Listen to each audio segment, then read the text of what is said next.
टीना आगे बढ़कर आई और उसने पीजी ग्रुप के लिए खड़ी मुश्किलों की सभी जिम्मेदारी खुद पर लेते हुए अब पीजी ग्रुप की रेपुटेशन पहले की तरह बिल्कुल साफ कर दी। इसके बाद पीजी ग्रुप का एचएफ के साथ भी समझौता हो गया और उन्होंने यूसुफा को स्पोक पर्सन के रूप में भी चुन लिया। क्योंकि लोग यूसुफा को भी विक्टिम के रूप में देख रहे थे, इसीलिए इस घटना के बाद उसकी पॉपुलैरिटी काफी ज्यादा बढ़ गई थी। पीजी ग्रुप एंटरटेनमेंट और यूसुफा अब इस मामले में पूरी तरह से बाहर निकल चुके थे, लेकिन अब टीना के लिए आगे का सफर काफी मुश्किलों से भरा होने वाला था। यहाँ तक कि इंटरनेट पर लोग उसके लिए काफी अपशब्द का भी प्रयोग कर रहे थे। टीना अपने रूम में बैठकर न्यूज देख ही रही थी। वो पूरी कोशिश कर रही थी कि वो खुद को शांत रख सके, क्योंकि वो जानती थी कि जितना दुख और बदनामी वो आज झेल रही है, इससे 10 गुना ज्यादा दुख प्रणय गुलाटी और यूसुफा को झेलना होगा। हालांकि अभी उसका वक्त बहुत खराब है। यहाँ तक कमरे में सफाई करने वाला भी उससे एटीट्यूड में बातें कर रहा था। टीना, क्या आप अपने पैर ऊपर कर सकती हैं? देख नहीं रही मैं यहाँ पर सफाई कर रहा हूँ? पता नहीं रोज रोज यहाँ क्या करने आ जाती हैं। टीना को गुस्सा आ गया। भले ही वो अभी अपने करियर में बहुत नीचे हो और वो पूरी तरह से बर्बाद हो चुकी हो, लेकिन फिर भी अभी उसके इतने बुरे दिन नहीं थे कि वो किसी क्लीनर की बात सुने। उसने अपना फोन उठाया और प्रणय को कॉल करके उसे फोन को स्पीकर पर रखने के लिए कहा, ताकि क्लीनर उन दोनों की बातें सुन सके। क्या इस कंपनी में मेरी पोजीशन इतनी खराब है कि अब 2 कौड़ी का क्लीनर भी आकर मुझसे बदतमीजी से बात करेगा? उसका नाम एचआर को बताओ, अभी बाहर करो उसे। प्रणय ने बिना किसी संकोच के उत्तर दिया। टीना ने फोन रखा और फिर गुस्से भरी निगाहों से क्लीनर की तरफ देखा। सिर्फ इसलिए क्योंकि मैं कुछ कह नहीं रही हूँ, इसका मतलब ये नहीं है कि तुम मुझसे कैसे भी बात करोगे। सिर्फ इसलिए कि अब मैं मॉडल नहीं हूँ तो इसका मतलब ये नहीं है कि मैं गुलाटी फैमिली की मेंबर नहीं हूँ। अगर मैं चाहूँ तो तुम जैसे 2 कौड़ी की क्लीनर को ना एक चुटकी में औकात दिखा सकती हूँ। क्लीनर का चेहरा फीका पड़ गया। उसकी आंखों से आंसू टपकने लगे। उसने कभी सोचा भी नहीं था कि टीना इस रूप में भी उससे पेश आ सकती है। उसने तुरंत ही माफी मांगनी शुरू कर दी। सॉरी मैम, मैं अब दोबारा ऐसा कुछ भी नहीं करूंगा, प्लीज माफ कर दीजिए मुझे। हमेशा दूसरों से अच्छे से पेश आना चाहिए, फिर वो चाहे तुमसे छोटा हो या बड़ा। किसी दूसरे को ये कभी मत फील कराओ कि वो तुमसे नीचे है। टीना नहीं चाहती थी कि उसकी वजह से किसी स्टाफ को कोई दिक्कत हो, लेकिन अभी उसे सबक सिखाना बहुत जरूरी था। ये सब बोलने के बाद वो खड़ी हुई। उसे प्रणय का मैसेज मिला। वो टीना को अपने ऑफिस में बुला रहा था। टीना, इस वक्त बाहर लोग तुम्हारे बारे में काफी इधर उधर की बातें कर रहे हैं, इसीलिए मैंने तुम्हारे लिए कुछ प्लान किया है। तुम इसकी मदद से पब्लिक के आगे अपनी इमेज डेफिनेटली ठीक कर सकोगे। देखो टीना, जो कुछ भी हुआ है उससे यूसुफा बहुत सैड है, तो तुम उससे माफी मांगने के लिए उसके पास क्यों नहीं चली जाती? इससे तुम्हें भी लोगों की सिंपैथी मिल जाएगी। टीना ने प्रणय गुलाटी का चेहरा पढ़ने की कोशिश की। आज टीना को प्रणय से ज्यादा खुद पर गुस्सा आ रहा था। आखिर इतने गिरे हुए इंसान के साथ वो इतने दिनों तक रिलेशनशिप में कैसे रही? यूसुफा खुद को आगे बढ़ाने के लिए प्रणय का इस्तेमाल किए जा रहे थे और वो फिर भी उसे मौके पे मौके दिए जा रहा था। उसके बाद अभी भी प्रणय को यह लगता है कि टीना को जाकर यूसुफा का ध्यान रखना चाहिए। तुम्हें बस कुछ मिनट के लिए कैमरे के आगे जाना होगा। तुम्हारी ये फुटेज लाइव टेलीकास्ट भी की जाएगी। प्रणय को लग रहा था कि टीना इसके लिए कभी नहीं मानेगी। यूसुफा प्रणय गुलाटी को अपने प्रेग्नेंट होने का डर दिखाते हुए ये सब बेवकूफी उससे करवा रही थी। उसके कहने पर ही प्रणय ने टीना से ये सब करने के लिए कहा था। उसे लगा नहीं था कि टीना इसके लिए मान जाएगी, लेकिन टीना प्रणय के सिर्फ एक बार कहने पर ही इसके लिए तैयार हो गई। तुम ये करने वाली हो? प्रणय को एक बार में विश्वास ही नहीं हुआ कि टीना इतनी जल्दी लाइव जाने के लिए मान जाएगी।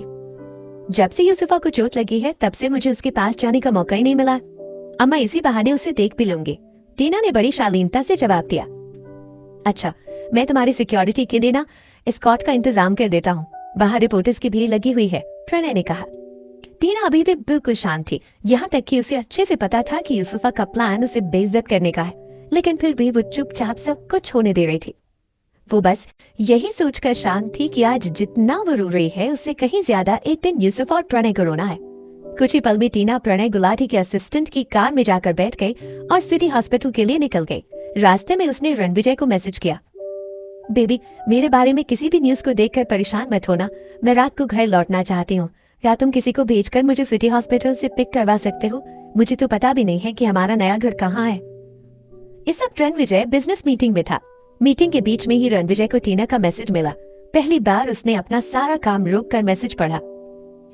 उसे ऐसा करते देख कंपनी के सभी अधिकारी उसकी तरफ चौंक कर देखने लगे।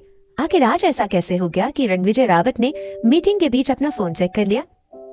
रणविजय ने अपने आसपास वाले लोगों के रिएक्शन पर ध्यान में नहीं दिया। उसका पूरा ध्यान सिर्फ टीना के मैसेज पर टिका था। उसने तुरंत ही मैसेज का रिप्लाई किया, गुड, मैं तुम्हें बाद में पिक कर लूंगा। रणविजय का मैसेज मिलने के बाद टीना के चेहरे पर एक मुस्कान आ गई और उसकी आंखों में भी एक अजब सी खुशी देखने को मिल रही थी। उसे मुस्कुराता देख गाड़ी में आगे बैठे प्रणय गुलाटी के असिस्टेंट ने आईने में देखते हुए कहा, तुम्हें अभी भी हंसी आ रही है? तुम्हें पता भी है कि तुम्हारे साथ आगे क्या होने वाला है? लेकिन टीना ने उसकी बातों का कोई जवाब नहीं दिया। रणविजय से बात होने के बाद उसने अपने मैनेजर ऋतिका को भी मैसेज किया, ऋतिका, प्रणय ने मुझे यूसुफा का ध्यान रखने के लिए हॉस्पिटल भेजा है।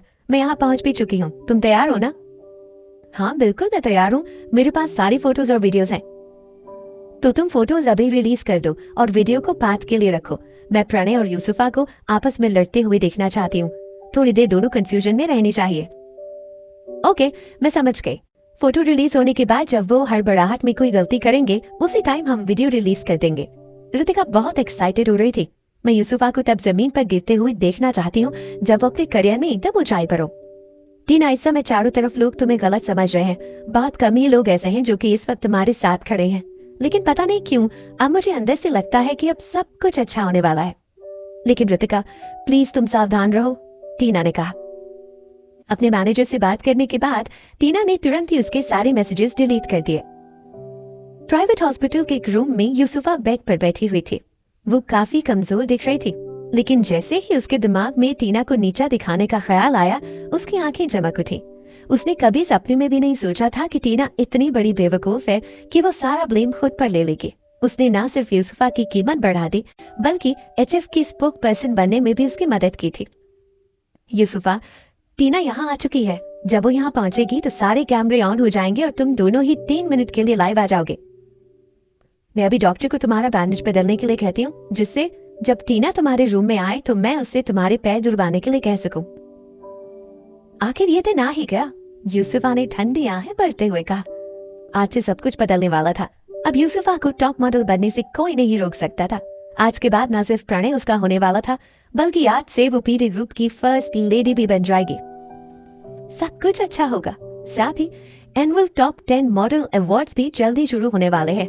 मुझे पूरा विश्वास है कि उसमें भी तुम चुन ली जाओगे। इस समय तुम टॉप मॉडल बनने से सिर्फ एक कदम की दूरी पर हो, यूसुफा के मैनेजर ने उससे कहा। यूसुफा के चेहरे पर हल्की हल्की मुस्कान आनी शुरू हो गई थी। आज तक उसने जिस चीज का भी सपना देखा था, उससे बेहतर आज उसके सामने था।